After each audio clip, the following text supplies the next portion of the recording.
Bienvenidos y bienvenidas a nuestro encuentro en el que, como siempre, vamos a hacer y pensar la psicología.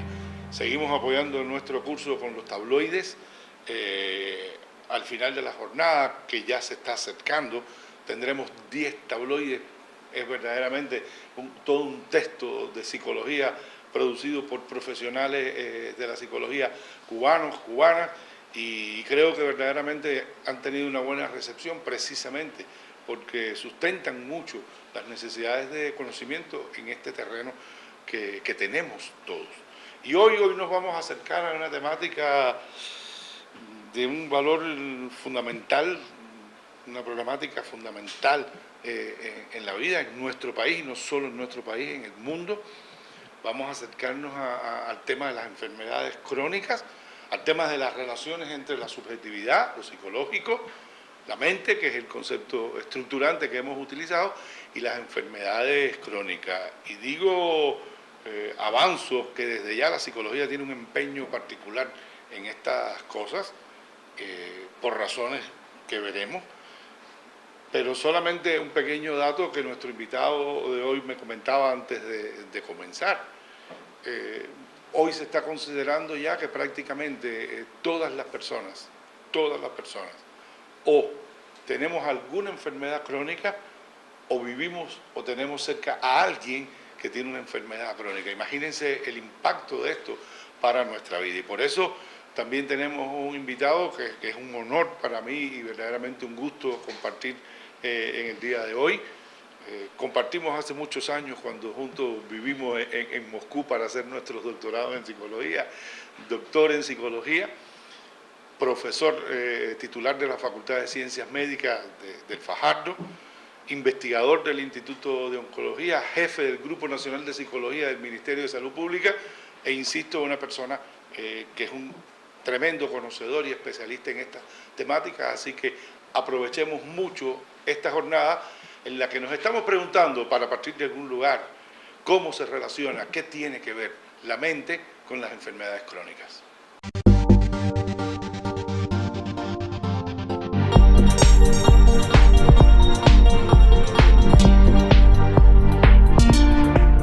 Gracias, Manolo, y a los televidentes. En realidad la pregunta es compleja, tiene múltiples respuestas y podemos abordarlas desde muchas aristas. Una de las características fundamentales de las enfermedades crónicas como un problema de salud es que justamente los factores psicológicos y sociales e incluso culturales tienen un importante papel tanto en el desarrollo, en la aparición de la enfermedad, como incluso en el afrontamiento a la enfermedad. Ya en programas anteriores se había hablado del estrés, de los afrontamientos, etc. Y por supuesto que en el tema de las enfermedades crónicas esto tiene un importante papel.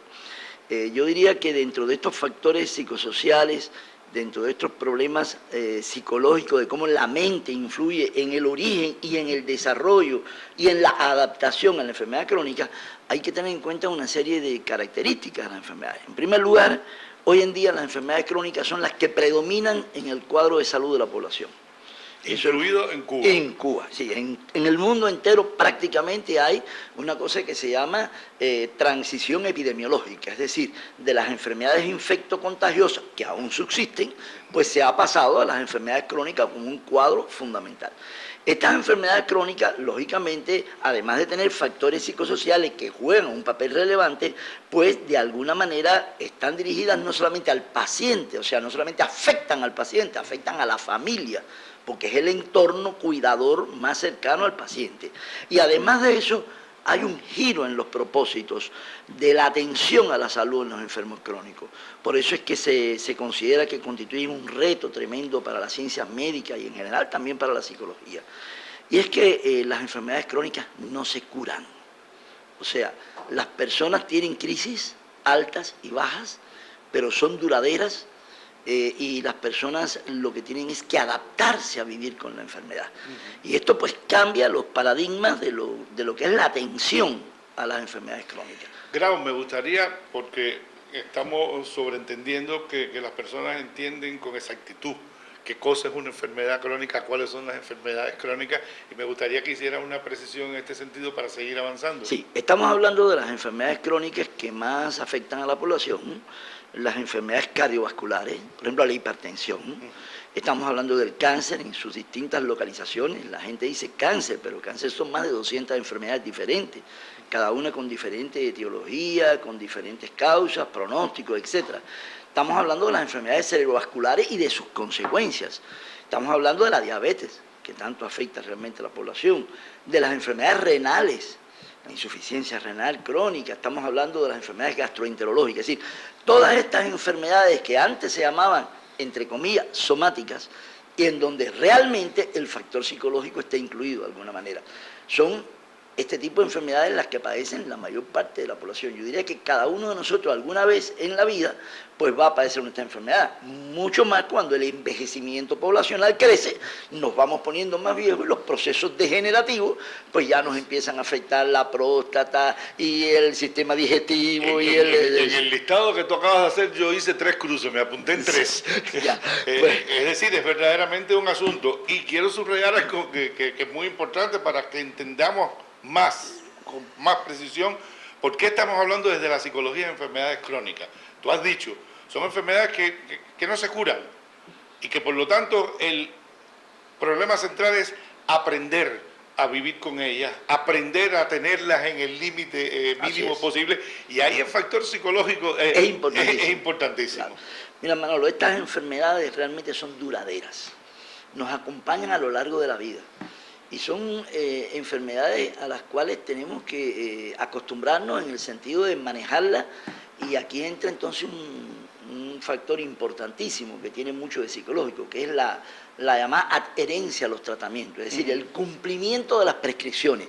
Ni siquiera estoy hablando solamente del cumplimiento de las prescripciones farmacológicas, ya no se trata solamente de si te toman los fármacos o no a esa hora, que las investigaciones dicen que menos de la mitad de los pacientes siguen los tratamientos prescritos por los médicos. Menos de la mitad. Y eso se convierte en un serio problema. Claro. Pero además, cuando las prescripciones son de cambios de estilos de vida, o sea, de tabaquismo, de ejercicio físico, de obesidad, más complicado todavía.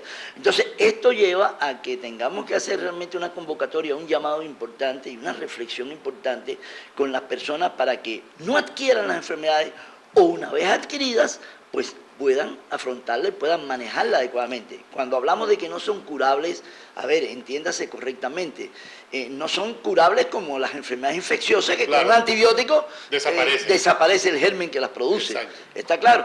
Y otra cosa de estas enfermedades también es importante, que hay que atenderlas a tiempo, porque si no las atendemos a tiempo, estas enfermedades llamadas silentes, por ejemplo la hipertensión, la diabetes, que a veces no dan síntomas alarmantes, pero pueden complicarse, pueden traer complicaciones, pueden traer discapacidades, pueden traer secuelas, minusvalías, y entonces esto puede ser que las personas pues mueran incluso más tempranamente en épocas productivas. O sea, esto también tiene un fuerte impacto social y un fuerte impacto económico. Y un impacto sobre la familia. Y un impacto sobre la familia. Tremendo. Entonces, por eso es que digo que las enfermedades crónicas en sí mismas, cuando tú buscas las causas de las enfermedades, hay muchos factores psicosociales en ellas, y las enfermedades crónicas, para adaptarse a ellas, para convivir con ellas, para afrontarlas, para ajustarse a vivir con la enfermedad, pues también llevan una serie de cambios en la persona, que la persona tiene que enfrentar. Es realmente un verdadero reto al individuo, a la familia, a los sistemas de salud y hasta la ética, porque hay nuevos retos éticos.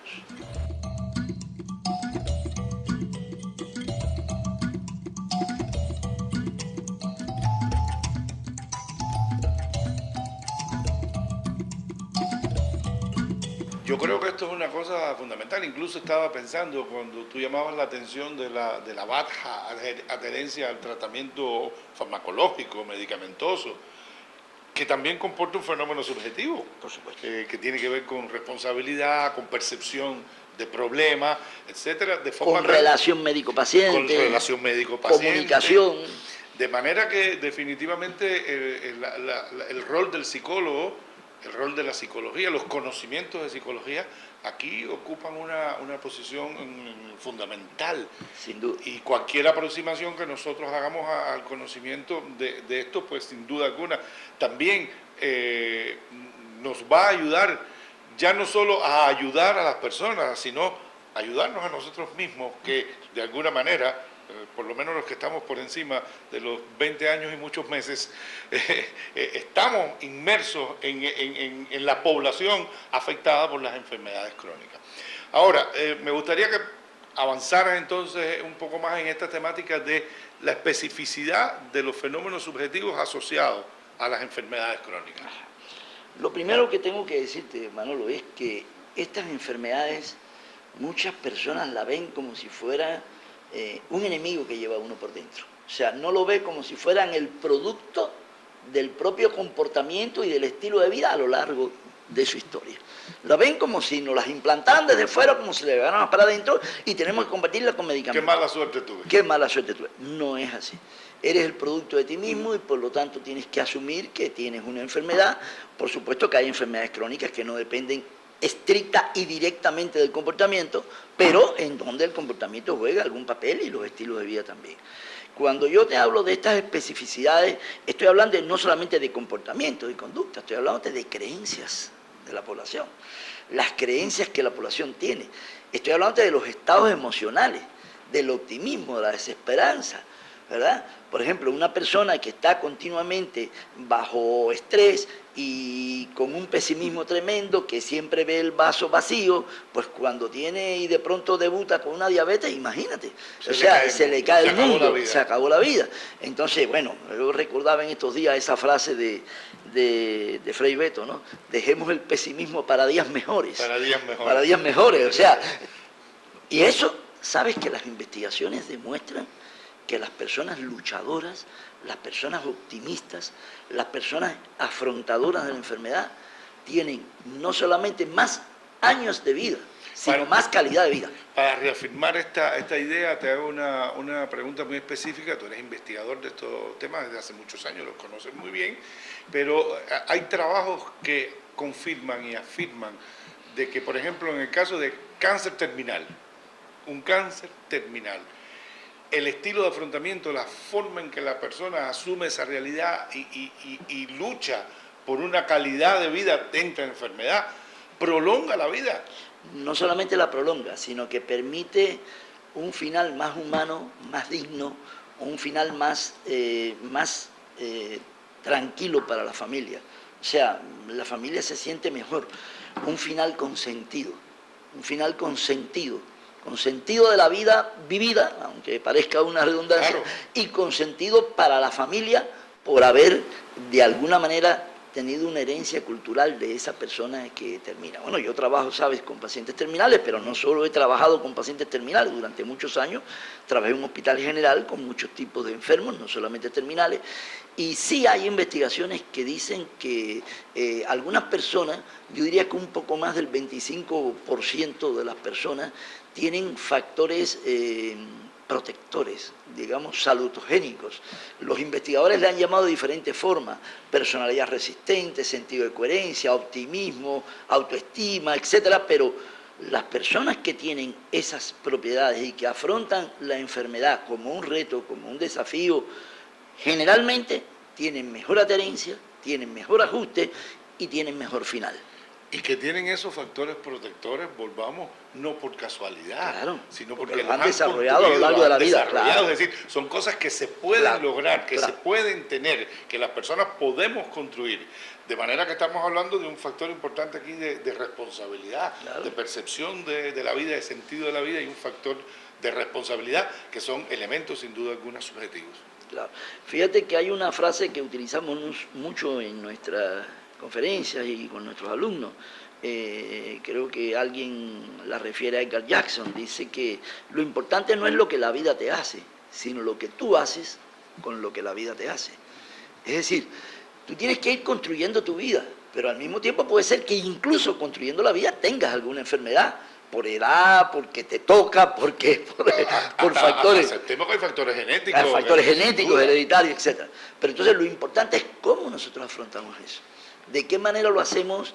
De la manera más digna, de la manera que produzca más sentido y de la manera que realmente pueda ser provechosa, que dejemos una herencia a nuestros familiares, a nuestros hijos, a nuestros discípulos, a todos, a los amigos, a todos los que nos rodean. Entonces digo que eso es importante. Esto Grau, quiero reafirmarlo, quiero pedirle a nuestros teleestudiantes que lo escuchen, que lo procesen, porque es un mensaje fundamental, un mensaje desde lo humano, un mensaje desde lo ético, un mensaje también desde la esperanza y un mensaje desde el bienestar.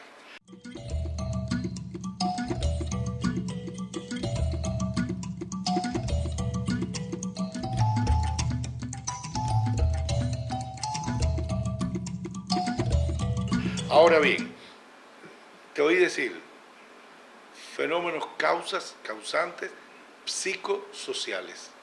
Sí. ¿Por qué psicosociales? Porque no son muchas veces fenómenos psicológicos puros. O sea, aquí los factores psicológicos se unen mucho con los sociales y los culturales.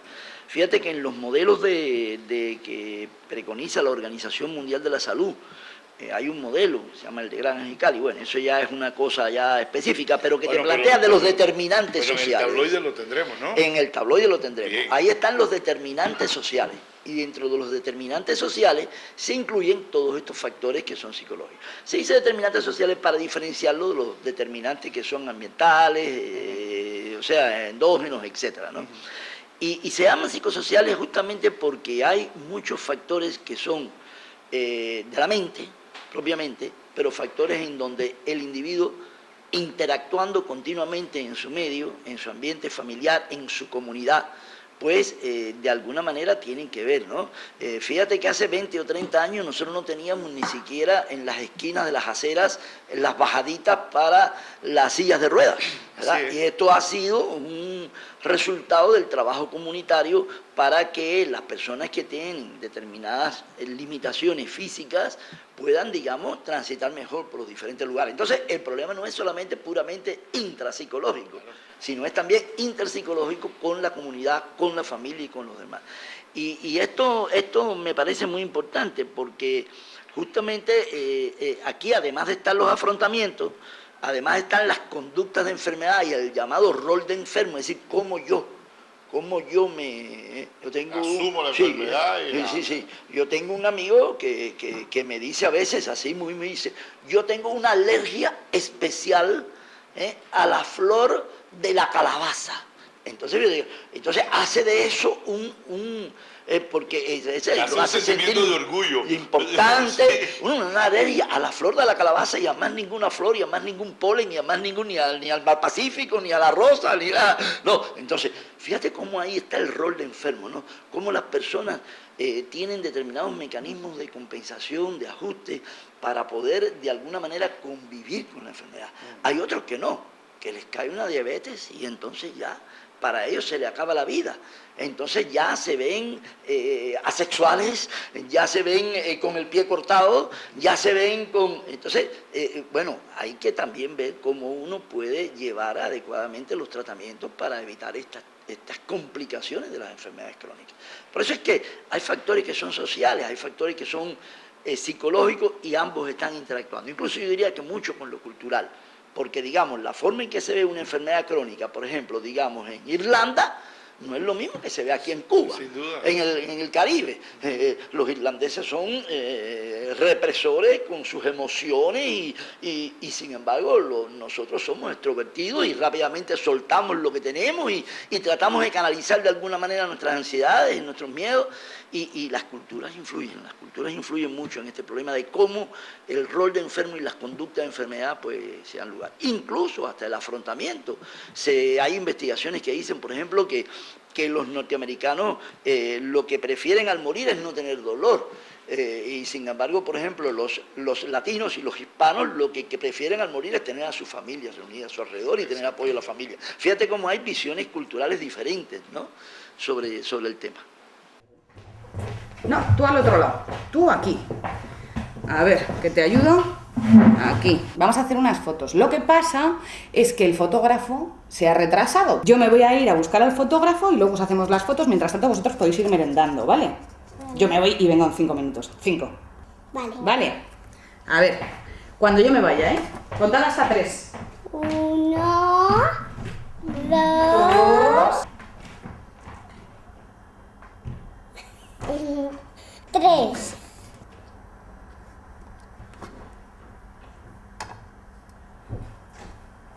¿Qué?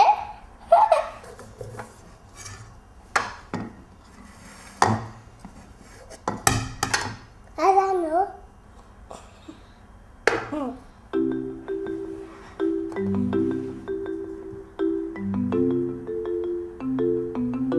¿Es este o este? Este. Y vamos a hacer magia.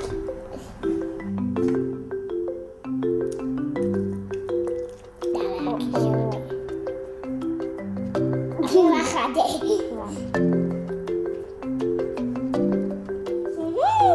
Bien, bien.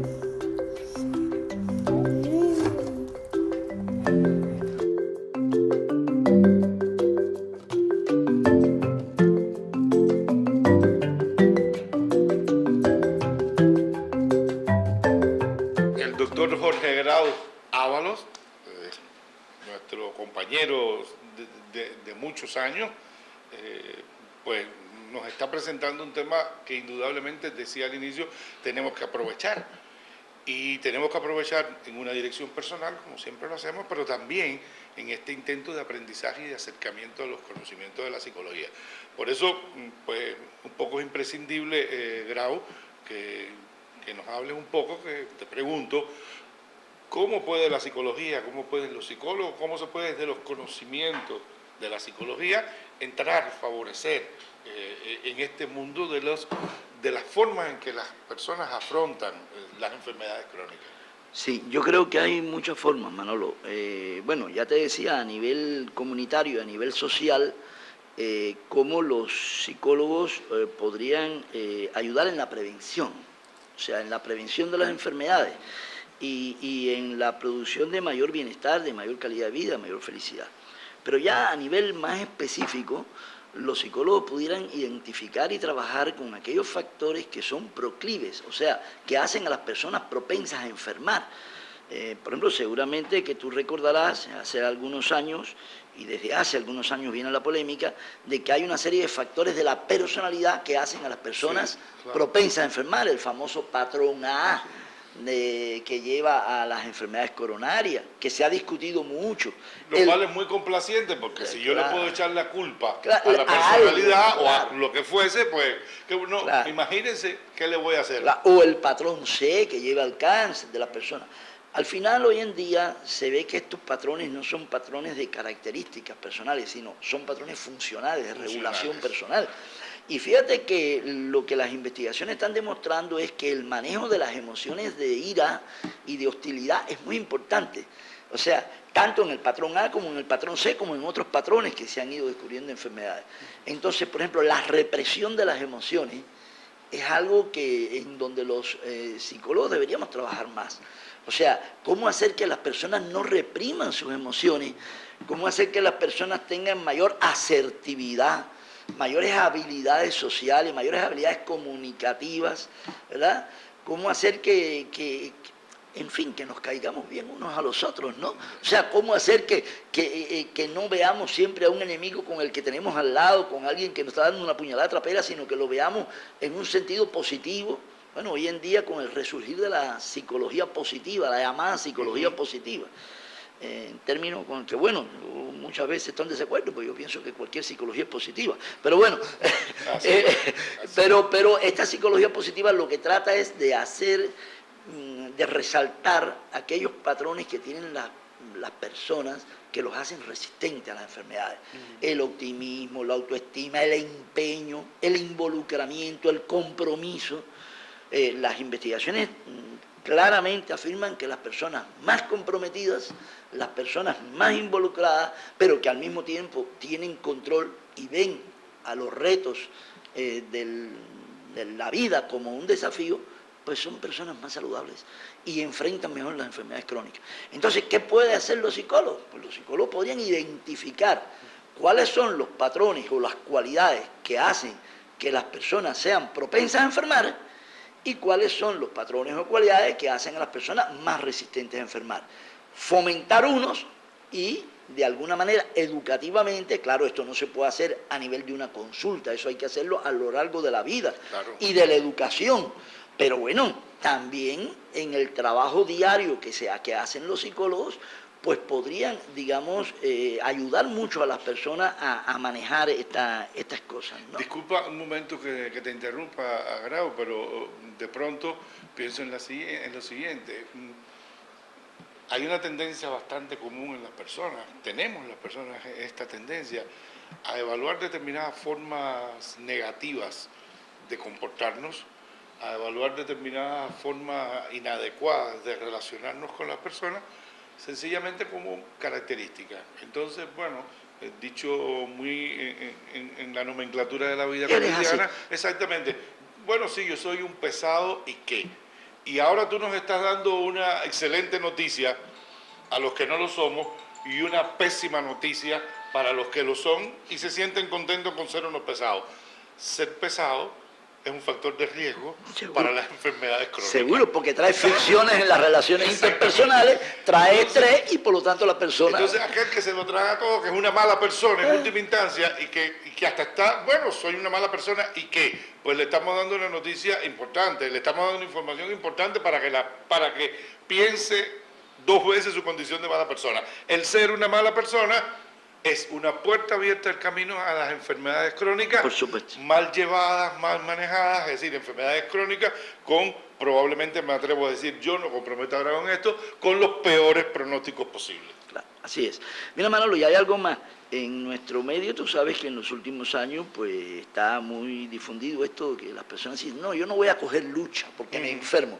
No, si no coges lucha, te enfermas. O sea, bueno, desarticular ese mundo, ¿no? Si tú te involucras, si tú te comprometes con algo que tiene sentido, con algo que tiene, yo le digo siempre a mis alumnos, mira, sean socios, aunque sea de la hermandad defensora de las cucarachas chinas, pero sean algo, hagan algo, tengan un sentido en la vida, defiendan una idea, una causa, algo que sea, por supuesto, noble, ¿no?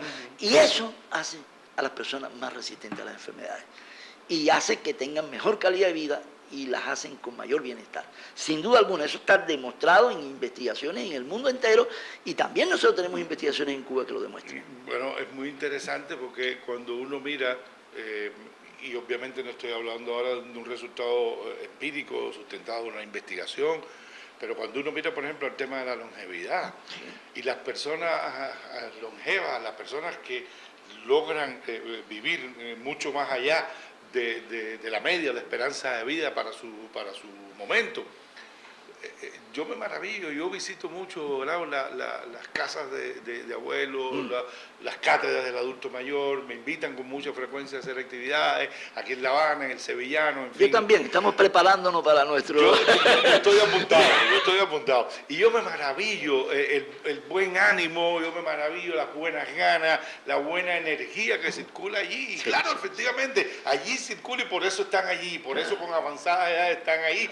Y uno llega allí, en mi estilo personal, y hablo de temas de sexualidad y todo el mundo diciendo, no, como es vivir. Y todo eso efectivamente es prolongación de vida, todo eso es calidad de vida, todo eso es contrarrestar los efectos de estas enfermedades crónicas. Independientemente de que también en las casas abuelos y en estos grupos hay una modalidad terapéutica que se llama grupos de autoayuda, que es muy importante, porque ahí funciona muy bien, es una de las cosas que los psicólogos podrían hacer, o sea, fomentar, además de desarrollar habilidades, además de fomentar patrones personales de resistencia, además de utilizar todas estas técnicas que nos decía el profesor Dionisio en otro programa, ¿no? La relajación, la imaginería, la visualización, o sea, todas esas técnicas de desconecte o de reencuadre del estrés desde el punto de vista cognitivo, pero también yo creo que es importante de alguna manera el apoyo social. El apoyo social es fundamental en las enfermedades crónicas, fundamental. Y justamente en las casas de abuelos y los grupos de algunos enfermos que se reúnen para discutir sus problemas, aquí por ejemplo, digamos, nosotros teníamos un grupo de niños y adolescentes ostomizados, es decir, que se habían hecho una ostomía, quiere decir que tenían alguna conexión no natural del cuerpo. Y el hecho de que se reunieran, discutían sus problemas en común y vieran que no son personas súper raras ni súper extrañas y que podían llevar una vida más o menos normal, ya eso era un factor de apoyo social tremendo para la persona. También hay grupos de apoyo social, por ejemplo, en el cáncer, ¿verdad? O sea, en las personas, las mujeres que se han operado de cáncer, de mama, en muchísimas enfermedades. Entonces, por eso es que te digo que los factores psicológicos aquí están muy unidos a los factores sociales, es decir, el apoyo social. Tú sabes que el apoyo social tiene mucho que ver como un modulador del estrés, o sea, porque es lo que los psicólogos llaman un tampón del estrés, o sea, un modulador, un moderador, restringe un poco los efectos negativos del estrés, de eso que llama Dionisio distrés, muy certeramente. Entonces, bueno, pues entonces no solamente tenemos que producirnos más eustrés, sino también contenernos más el distrés en las enfermedades crónicas, ¿me entiendes? Entonces los enfermos crónicos así tendrán un mejor decursar de la enfermedad. Manuel, tengo leucemia.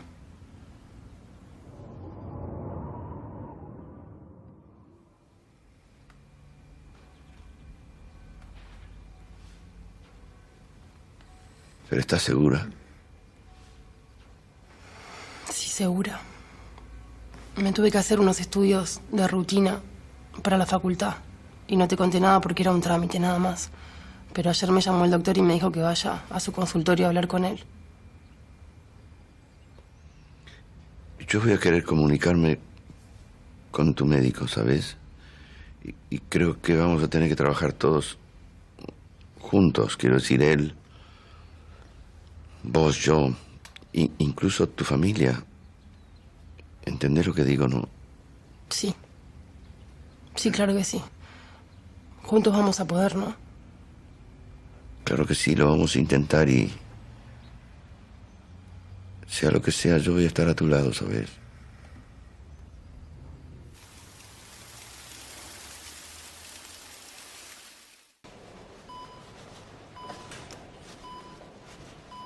Está sedado. No lo va a escuchar. Hola, Majo. Acá estoy, como te prometí.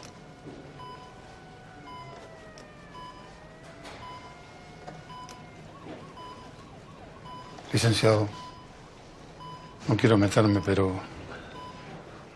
Usted sabe que esto es imposible de remontar, ¿no? A no ser que crean los milagros. Sí, lo sé. No creo en los milagros, pero si hay alguien en el mundo que se merece uno, es esta chica. Haremos todo lo posible. Y nosotros también. Majo.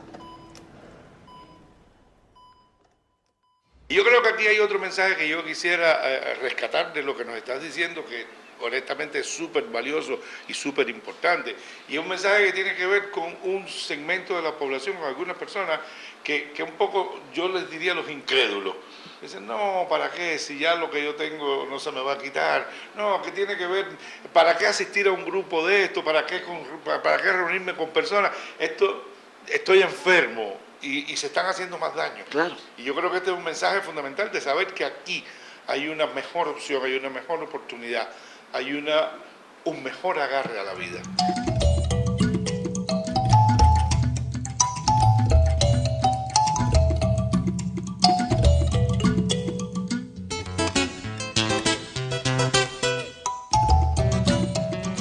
Estamos avanzando en una dirección convincente, importante, afirmativa, positiva. Y yo creo que hay como que dos caminos en paralelo importantes, interconectados, pero que logro diferenciar. Uno que tiene que ver con lo que hacen las personas, lo que pueden hacer las personas y lo que pueden los conocimientos de psicología ayudar a las personas a avanzar por un mejor camino, por un camino menos escabroso, por un camino menos doloroso. El otro, yo diría que tendría que ver con cómo entonces la psicología en nuestro país se ha insertado en las áreas de salud y de alguna manera pues brinda un servicio al que las personas pueden acudir, ¿verdad?, en busca de esta ayuda y en busca de esta apertura a la vida.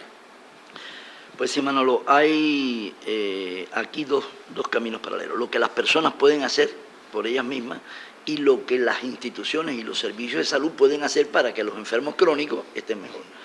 En esta última dirección, en este último sentido, tengo que decirte que en el mundo entero se reconoce que la psicología de la salud en el campo de la enfermedad crónica ocupa más del 50% de los trabajos que se presentan. Incluso yo he hecho una revisión, por ejemplo, en 3 grandes congresos internacionales de psicología de la salud y más del 60% de los trabajos que se presentan son sobre enfermos crónicos. Eso pues está de acuerdo con el fenómeno que ya hablamos de transición epidemiológica, pero también está de acuerdo con las nuevas metas y desafíos de los psicólogos en la atención. Y cuando hablamos aquí de la atención psicológica, no pensemos que es que todas las personas tienen que atenderse psicológicamente con el psicólogo, sino que los médicos, enfermeras y otros profesionales de la salud tienen que tener los conocimientos y habilidades psicológicas necesarias para poder hacer consejería, darle buena orientación y poder tener una buena comunicación con sus pacientes.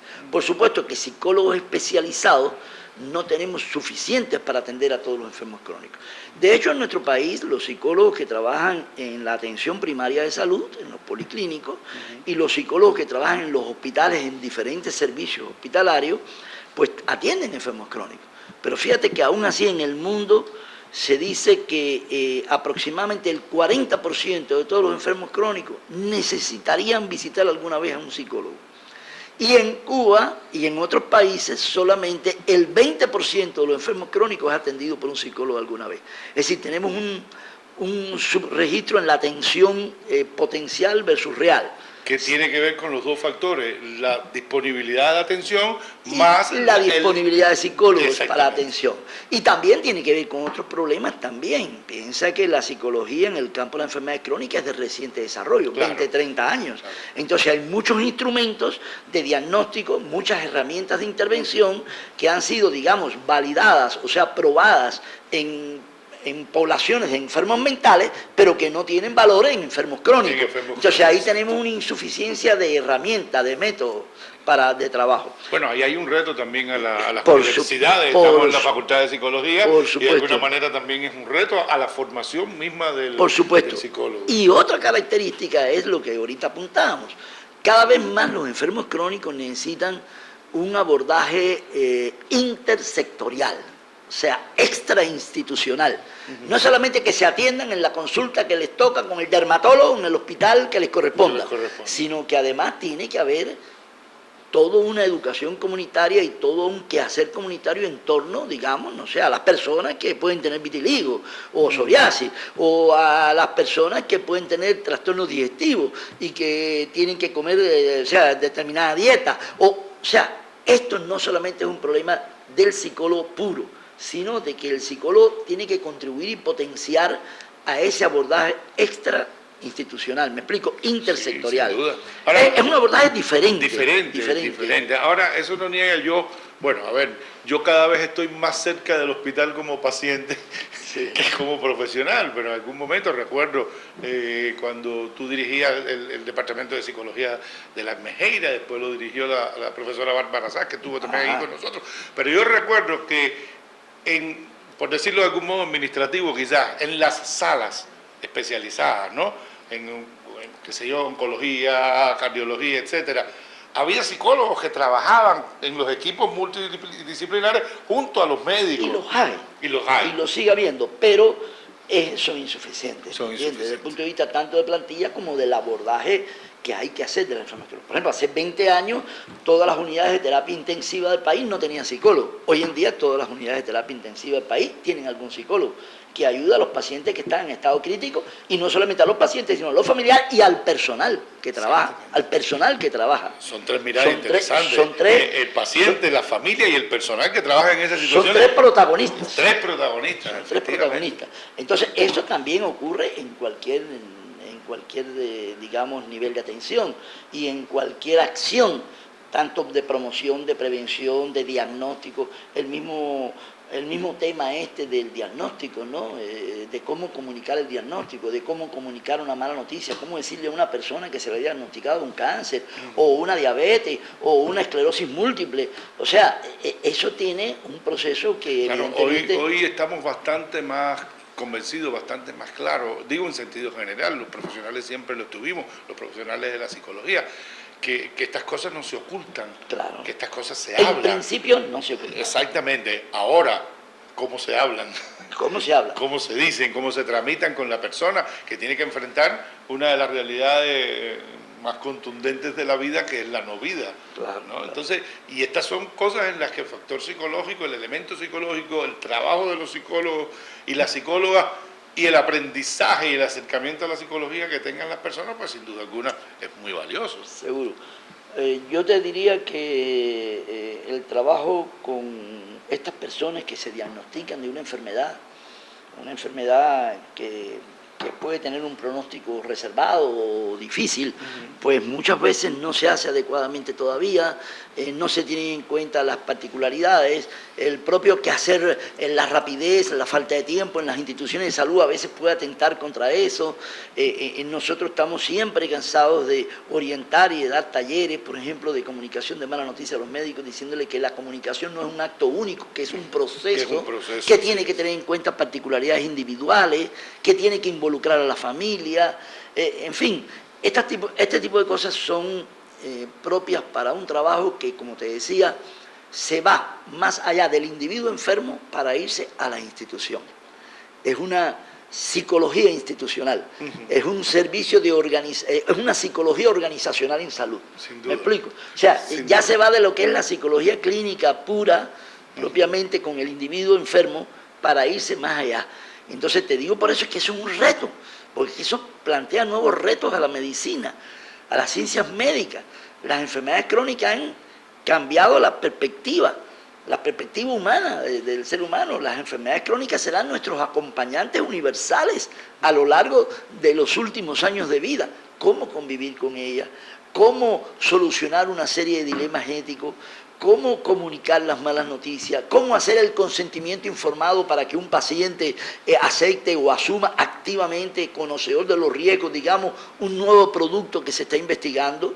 O sea, todas esas cosas tienen su parte ética, su reto. Yo creo que llegas a un punto ahí que justamente me gustaría que abordaras, ¿no? Porque en todo esto hay un tema tú decías tu dilemas éticos, hay un tema de sensibilidad ética, hay un tema de sensibilidad humana, hay un tema de actitud ante el sufrimiento humano, actitud ante el padecimiento humano, actitud ante el fin de la vida, por el que pasaremos todos, pero antes de pasar nosotros pasamos con personas cercanas, con personas queridas, con nuestros padres, otras situaciones mucho más terribles, más incomprensibles desde el punto de vista de la lógica ascendente de la vida. Y me gustaría un poco que esto no escapara a la visión de nuestros teleestudiantes. Sí. Mira, yo te decía ahorita que las enfermedades crónicas representan no solamente un reto ético, un desafío para los individuos y para la familia, sino también para los propios profesionales, ¿no? O sea, ¿cómo establecer adecuadamente los límites morales del cuidado? ¿Hasta dónde cuidar? ¿Hasta dónde intervenir? Porque a veces llevamos a nuestros familiares que están en un estadio, digamos, avanzado, final de una enfermedad, a una unidad de cuidados intensivos, cuando ahí lo que se va a tener es una especie de encarnizamiento terapéutico que daña la calidad de vida del paciente? O sea, cuando realmente debemos saber que no debemos seguir utilizando medidas heroicas de salvación de un paciente, a veces sacándolo de un paro, vuelve a entrar en paro, se vuelve a sacar del paro. ¿Cuándo podemos decir, ya, es que tiene 92 años y llegó al final de su vida?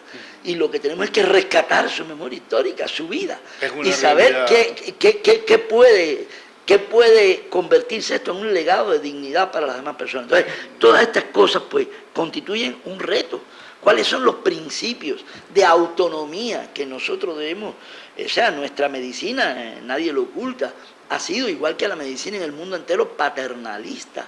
Nosotros tenemos que ir avanzando de una medicina paternalista y biologicista a una medicina más integral, más psicosocial, o sea, más biopsicosocial, pero al mismo tiempo menos paternalista, que le dé a los pacientes y a sus familiares plena valía del derecho a autonomía. O sea, del principio de autonomía de las personas a decidir o no decidir qué hago, qué no hago. Estas cosas deben negociarse con los pacientes. Y esta sensibilidad profesional y esta sensibilidad institucional en las condiciones reales de nuestro país, es decir, para nadie es un secreto y no podemos ocultar las dificultades que vive muchas veces la población cuando tiene una persona de edad avanzada postrada en la casa y que requiere determinadas atenciones y se habla, yo he leído trabajos tuyos de que el cuidador, el que atiende esas enfermedades también se enferma. Y estas son problemáticas reales de la vida cotidiana. Está descrita la carga del cuidador, es decir, cómo los cuidadores se cargan. Incluso hay instrumentos para evaluar esa carga. Y hay hasta guías para cuidadores. Nosotros hemos elaborado guías para cuidadores, para que los cuidadores se cuiden y al mismo tiempo puedan cuidar mejor a sus pacientes. Yo creo que también esto es importante y que tiene que ver de alguna medida, me atrevo a decir, con un fenómeno que tiene que ver con la cronicidad y con las enfermedades crónicas, porque son las personas que están ahí al lado del enfermo en las condiciones ya peores, digamos así, y que tienen que tener también recursos personales, recursos psicológicos, además de recursos objetivos y materiales. Claro. No podemos ocultar ninguna de las dos caras, pero que con estos recursos psicológicos personales pues podrían afrontar la situación mucho mejor y que sepan que esos recursos existen y que la psicología los tiene a la disposición. Y que lo que tienes que activarlos. Y lo que hay es que activarlos, exactamente. Pero mira, Manolo, también tú sabes qué pasa, que cuando hablamos de cuidado, lo primero que la gente ve en su imaginario, ¿no?, del cuidado es alimentarlo, vestirlo y bañarlo. Pero es que el cuidado también es psicosocial. También, o sea, ese familiar tiene que saber sentarse con su enfermo, explorar sus miedos, sus angustias, sus incertidumbres, sus preocupaciones, conversar un poco de otras cosas. Eso también es cuidado. Pero esto estoy hablando de un cuidado integral, que no solamente sea le doy de comida, lo baño, lo visto y lo mantengo limpio ahí en la cama aislado y ya. No. No estamos hablando de malas intenciones, estamos hablando de representaciones. Exacto. La gente lo cree porque lo cree así y es bueno que lo alimenten y que lo cuiden y que lo bañen y todo eso, pero que también se vea el cuidado desde una perspectiva más integral, un cuidado más psicológico, más de apoyo, más de exploración de emociones, a ver qué te preocupa. Bueno, los que hemos tenido el privilegio de atender pacientes incluso en etapas avanzadas de la vida, y digo privilegio porque a mí los pacientes que mueren me han enseñado a vivir. Qué importante, qué lindo eso que claro, dice, todo paciente que muere con dignidad es un aprendizaje. Pero además lo he tenido que vivir en mi familia, todos lo hemos vivido de alguna manera en nuestra familia, lo hemos vivido en mi familia, he tenido que atender a mis familiares y darle ese cuidado integral. Y bueno, me pregunto si realmente los psicólogos no podrían un poco activar más, que otros profesionales de la salud pues se encarguen de este cuidado integral y que puedan elaborar un verdadero trabajo en equipo con los pacientes y con los enfermos crónicos. Yo pienso que eso es un gran reto del futuro. Yo creo que también es un gran reto, es un reto insoslayable y es un reto de crecimiento personal, es un reto de sensibilidad, es un reto de humanidad. Y de hecho creo que hemos tenido estamos teniendo un excelente encuentro, Bravo, que llama la atención sobre cosas muy importantes en nuestra vida, que llama la atención sobre la importancia, una vez más, del rol de la psicología, de los saberes de la psicología, de aproximarnos a los saberes de la psicología. Y yo quisiera que volviéramos al inicio. Perfecto. Yo quisiera que volviéramos al inicio y entonces ahora, después de este tiempo compartido, de este excelente tiempo compartido, que desde ya te agradezco muchísimo y sé que todos nuestros teleestudiantes lo están agradeciendo, Pues volver entonces a la pregunta, ¿cómo impacta, qué tiene que ver la subjetividad, la mente con las enfermedades crónicas? Pues te lo trataré de decir en pocas palabras. La gente puede pensar que lo psicológico por sí mismo puede curar una enfermedad. Yo no lo creo así. Es verdad que hay algunos casos en donde hay remisión espontánea de enfermedades, en donde los factores psicológicos juegan un importante papel. Pero yo creo que más que todo, en la mayoría de los casos, lo psicológico por sí mismo no garantiza la curación de una enfermedad, sino que junto con las acciones médicas y de otros profesionales, lo psicológico puede garantizar, eso sí, un decursar, un desarrollo de la enfermedad más fácil, más humano, más digno para el paciente y para los familiares. Y que esto permita que las personas no solamente vivan más años, sino más años con calidad. Fíjate que ante la pregunta que nos hacíamos unos cuantos años, ¿valdrá la pena vivir 80, 90, 120? Ya se habla de 140. Bueno, depende de con qué calidad vivamos, ¿no? Así es. Es esperanza de vida, aumentar la esperanza de vida como se ha ido aumentando en nuestro país, sin duda alguna, pero tratando también de que sea con la menor discapacidad, con la menor incapacidad funcional, con las menores secuelas y minusvalías, y de que eso sea lo más digno y lo más humano posible. Yo creo que lo psicólogo aquí, lo psicológico aquí, la mente aquí, para decirlo con las palabras con que se estructuran nuestros programas de la Universidad para Todos, la mente podría jugar un importante papel en eso. Un papel combinado con las acciones médicas. No podemos pensar que un psicólogo por sí solo va a curar una diabetes, o va a curar un cáncer, o va a curar una enfermedad neurológica, una demencia, por supuesto que no. Pero sí hay factores en donde lo psicológico puede facilitar el mejor ajuste y mejor adaptación a la enfermedad. Y eso de por sí vale la pena. Muchas gracias, Grado. Verdaderamente ha sido un excelente encuentro. Yo lo he disfrutado, yo lo he aprendido. Por momentos recordé aquellas tertulias que hacíamos en las cómnatas moscovitas, en la MGU, y verdaderamente todos estos años de trabajo dedicado a estas problemáticas, dedicado a este tipo de personas, de pacientes, son también algo que tenemos que agradecerte todos, que tienen que agradecerte, que te agradecen también las personas que conozco, que fueron tus alumnos, que se han formado contigo, que siguen trabajando contigo, y agradecer también ese empeño que se percibe en toda tu intervención de seguir consagrado a esto, como consagrados somos los psicólogos, a nuestra profesión, al ejercicio de nuestra profesión, a la lucha por el bienestar y la felicidad. Yo espero que haya sido muy productivo este encuentro para ustedes. Y quiero recordarles que la próxima semana tendremos nuestro último encuentro. Así que aquí, dentro de una semana, para seguir en hacer y pensar la psicología. Hasta entonces.